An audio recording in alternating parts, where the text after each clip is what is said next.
TC Rádio, a rádio oficial de quem investe. Bruno Mazzoni de volta ao vivo conosco, Bom Dia 2.0. Vamos lá, Brunão, seu destaque, o que é que tá chamando a sua atenção? Bem-vindo de volta. Fala, Léo, bom dia 2.0 para vocês todos.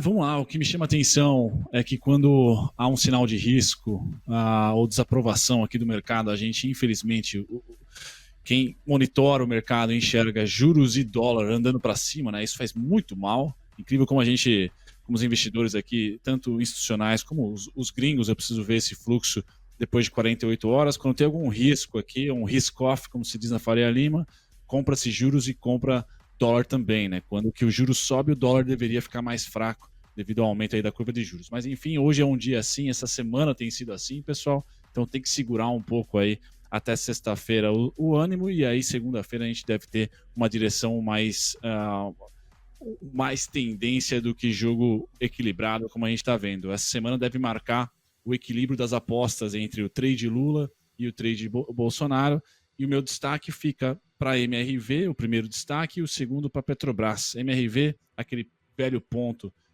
que eu comentei com vocês aqui, acho que a semana passada, do 9,8. Então ela não perde, tem dificuldade em perder e fechar abaixo do 9,8.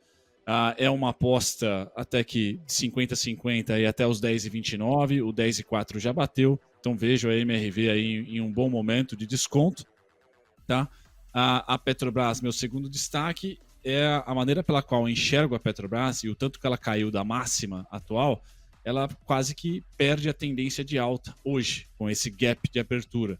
Por quê, pessoal? Nesse gráfico que eu mostro para vocês da Petrobras, eu venho monitorando todo o movimento de alta e também de baixa pós a DataX dividendos. E quanto que o mercado empurrou depois da DataX? 20%, R$ 6,00 no valor nominal. Depois nós caímos. Toda aí a pré-eleição, pré-primeiro turno, volatilidade, legal.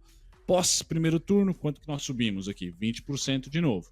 E aí vocês estão vendo essa linha tracejada no gráfico da Petro, que era o alvo traçado para vocês da semana passada, certo? E nós chegamos de novo a subir 20%, desenhei em vermelho aqui, mas foi 20%. Tá? Agora, quando eu projeto a partir da mínima de hoje, tá? Vocês vão ver que os pontinhos tracejados de alvo, eles já culminam praticamente, tá? Em um topo duplo.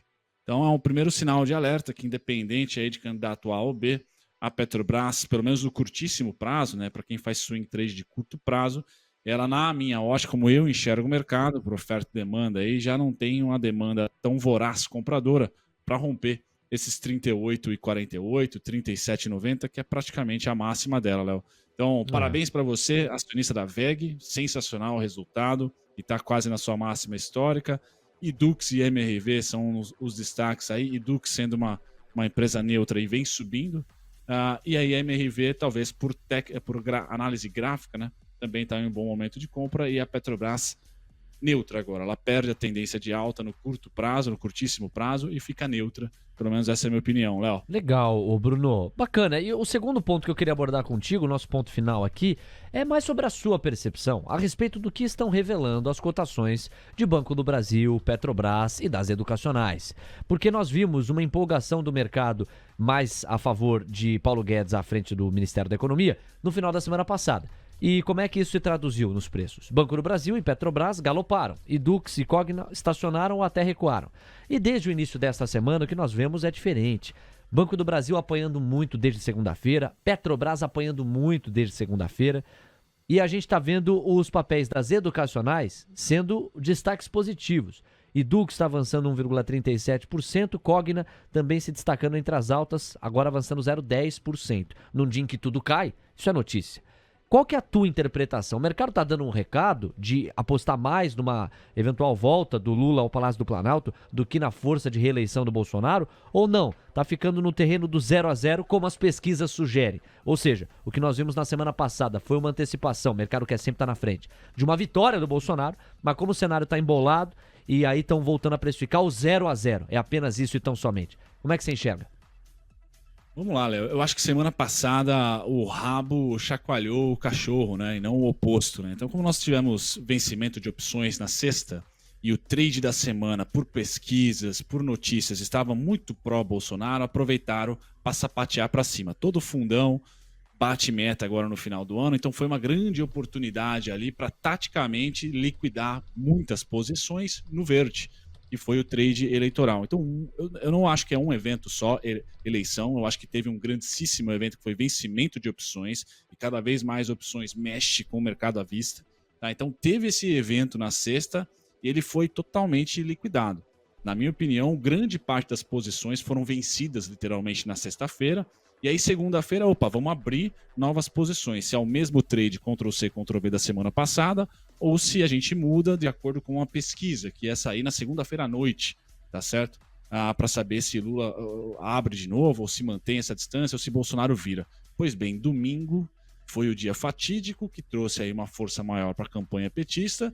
E aí nós abrimos segunda-feira já com o mau humor antes das pesquisas eleitorais. Então, segunda-feira já havia, na minha opinião, mesmo sem o evento Roberto Jefferson, uma menor liquidez, ou melhor, um menor posicionamento, uma menor avidez por tendência.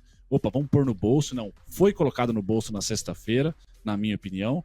E aí, essa semana teria naturalmente uma tendência de equilibrar, porque as pesquisas estão equilibradas. Então, vamos chacoalhar um pouquinho aqui as estatais, liquidar o lucro e passar para uma MRV, para uma Edux, para uma Cogna, para uma Magalu, para uma Via, que já estão mais na parte de consumo, que favorece o outro candidato.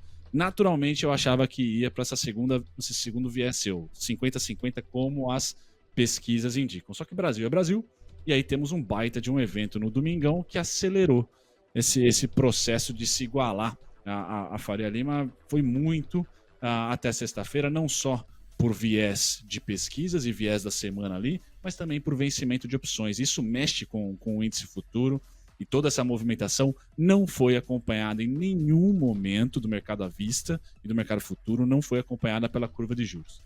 Então, a Faria Lima dá um sinal, que seja Guedes, ou seja, sei lá, Meirelles, tá? Desde o mês retrasado, desde agosto, a nossa curva de juros parou de ceder.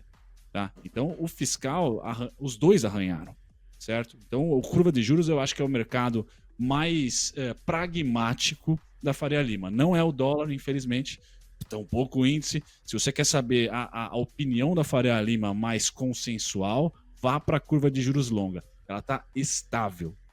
Vai fazer 3 meses agora. Ou seja, um ou outro vai pegar uma bombinha fiscal em 2023. Não vamos fechar com o candidato A ou B. Também a gente não vai abrir porque não tem nenhuma PEC no radar. Então, esse mercado foi o mercado pelo qual eu falei pós-primeiro turno.